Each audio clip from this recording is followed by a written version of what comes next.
Report. I'm Amy Goodman. The political upheaval in South Korea comes days after North Korea test-fired several ballistic missiles. In response, the Trump administration announced it would deploy a missile defense system to South Korea. Meanwhile, hundreds of thousands of South Korean and U.S. troops, backed by warships and warplanes, are currently engaging in a massive military exercise. Last week, Chinese officials called for both an end to North Korea's nuclear program and an end to joint U.S.-South Korea military drills. This is Chinese Foreign Minister Wang Yi. As a first step, North Korea should suspend nuclear activity, and the U.S. and South Korea should also suspend large-scale military drills, and with both sides stopping, avoid the current security dilemma and make all sides to return to the negotiating table. Later, based on a dual-track strategy, we will realize denuclearization and establish a peace mechanism on the peninsula to simultaneously and equally resolve the concerns of all parties. So that's Chinese Foreign Minister Wang Yi, and we're speaking to two guests about the escalating tensions between the Koreas and the United States and China. Bruce Cummings is with us, professor of history at University of Chicago, and Christine Ahn, founder and international coordinator of Women Cross the DMZ. What are you most concerned about right now, as this is much broader than just Korea? Well, I'm concerned that we have a situation in South Korea that is essentially a political vacuum until the next progressive president comes into power. And we have a Trump administration that has said that it's, undertaking a Korea policy review, which has ranged from he's willing to sit down with Kim Jong-un and have a hamburger to preemptive strikes. And what really worries me is while these military exercises may be routine, the South Korean media just reported that the U.S. has deployed a team of Navy SEALs that basically took out Osama bin Laden. It includes unmanned aircraft that could basically completely destroy Pyongyang. That could be a signal. That's one way. Since there is no communication between the two countries. Deployed where? To the Korean Peninsula as part of these regular exercises. And that's all under this Operation Plan, 5015 that, includes decapitation of Pyongyang's leader. And so I think that there has been this perception. What do you mean includes decapitation of the leader? That's basically taking out the North Korean leader. And I think that there is a perception in this country that regime collapse is imminent, and that all it will take is a military action to conduct it. And when has regime change ever been successful? And what would be the likelihood for the millions of South Koreans right across the DMZ and the innocent civilians? But it would engulf the entire region into a very dangerous regional conflict. Russia, China, Japan, the United States, by being part of mutual defense treaties, it will engulf the entire region. 5 of those, of the top 10 countries in terms of their military capacity and defense spending, are in that region. It's a tinderbox. And so we really need to understand that the Korean conflict is at the root of that. And so we have to really seriously pressure our government. I mean, it's obviously, how do we, pressure the Trump administration that seems to not have a clue about Korea?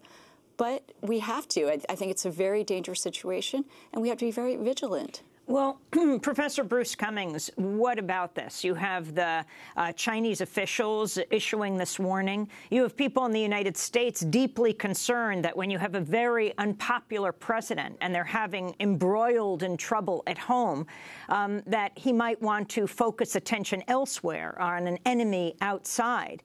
And the idea that North Korea could become that country, a country that the U.S. engages militarily. Do you think there's any possibility of this? I actually don't think the Trump administration can get its act together to appoint high people in the State Department, high officials in the State Department and the Pentagon. I don't know how they can start a war in Korea or decapitate Kim Jong-un. I think the situation is actually worse in the sense that over the last year or so, there's been a bipartisan inside the Beltway consensus that most of our methods for dealing with North Korea, sanctions,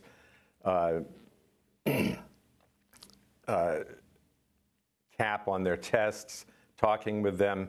Those things have not worked over the years. They're still building their arsenal of nuclear weapons and missiles. And so some sort of force may be necessary either to take out those missiles preemptively or to force an end to the Kim Jong-un regime. The Council on Foreign Relations last October published a paper on North Korea where it came very close to saying the U.S. might have to use force to change the regime in North Korea. So we're not talking about Donald Trump and a bunch of yahoos. We're talking about a consensus in Washington. Also, Chinese Foreign Minister Wang Yi's statement was very important, I think unprecedented. I've never heard a high Chinese official say that we're moving toward a collision on the Korean Peninsula, that it's like two trains rushing toward each other. Furthermore, over the weekend, William Perry, the former defense secretary, and Bill Clinton's roving ambassador for North Korea in the late 90s, also said that he thought a train wreck was coming. The simple way to handle this is the way Jimmy Carter did in 1994, when it looked like Bill Clinton was about to launch a preemptive attack on North Korea, and he just basically cut through all the bull in our relations with North Korea going back decades and flew to Pyongyang to talk to Kim Il-sung. And out of that came a complete freeze on North Korea's plutonium facility for 8 years. For 8 years, they had no access to any bomb-making materials, 24/7 controls on that facility. So if Donald Trump wants to share a hamburger with Kim Jong-un, that's a very good idea. But the idea of using force against North Korea when even their artillery, 10,000 guns north of Seoul, conventional artillery can take out a city that has a third of the South Korean population, you just really have no military option on the Korean Peninsula. But unfortunately, a lot of folks in Washington haven't gotten that straight. I want to turn to White House spokesperson Sean Spicer speaking last week. We're very troubled by the launch of missiles that have occurred from North Korea. I think that's why the THAAD missile system that we've started to deploy into South Korea is so important. We're continuing to work with the government of South Korea to make sure that they have the defenses necessary to protect themselves. The deployment of the THAAD system is critical to their protection, as witnessed by this weekend's ballistic missile test. China and the United States in particular both understand the threat that North Korea poses to the region, and I think that there's areas in concern that we can work together to protect the country. So according to reports, a senior White House official says President Trump believes the greatest immediate threat to the United States is North Korea and its nuclear program. And you just heard Sean Spicer. Christine Ahn. Oh, I mean, it's so interesting. David Sanger had a piece in the New York Times last week about the Obama administration's secret cyber warfare program against North Korea because basically they concluded that the missile defense system is truly ineffective and that, you know, even in the most pristine environmental or climatic conditions, that 50% of the tests failed. And so I think it's truly a testament why, if you know, there is no demand coming from South Korea. They're not saying, please give us this THAAD missile defense system. In fact, there's massive protests in Seongju and Gimcheon, where the two potential sites are. And it's creating havoc for South Korea-China relations because China is obviously angered because they view the THAAD missile defense system there as a surveillance tool. It's not really there to block North Korean missiles. Plenty of experts have shown that it would be ineffective as a deterrence from North Korean missiles. So it is creating a very dangerous situation for the Korean Peninsula, and I hope that there will be some possibility of creating a neutral, nuclear-free zone for the Korean Peninsula because it has become ground zero for the geopolitical arms race between the U.S. and China. Top story on Reuters right now, Professor Cummings. Japan plans to dispatch its largest warship on a 3-month tour through the South China Sea beginning in May, in its biggest show of naval force in the region since World War II. Is this in any way tied in? And also talk about the significance of the current Secretary of State, the former CEO of ExxonMobil, Rex Tillerson, going now to Asia. Big controversy in the press corps is that he's not bringing the press corps with him. Your response? Well, why should Tillerson bring the press corps with him when he never talks to the press? I've never seen anything like this situation where a Secretary of State comes into the State Department. He doesn't appoint a bunch of undersecretaries of state. Instead, he fires all the ones that are there. And then he acts as if he's on a secret mission to do something.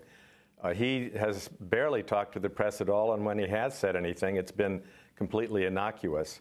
They say he's trying to get his feet under him and learn about American foreign relations. Well, that's good. Maybe he could convince President Trump to do the same thing. But I don't think Tillerson's visit is terribly important. It's just a matter of going to South Korea and Japan to reassure them in a situation where most national security experts, whether of one party or the other or one tendency or the other, think that North Korea is the #1 or 2 security problem in the world. As for the Japanese Navy sending a task force through the South China Sea, that's, of course, to deal with a very different problem, which is China's expansion in that South China Sea and also the East China Sea, where there have been a number of clashes and near incidents between Japan and China. Basically, what both the Obama and the previous Bush administrations have been trying to do is to weld South Korea, Japan, and the U.S. together to contain China.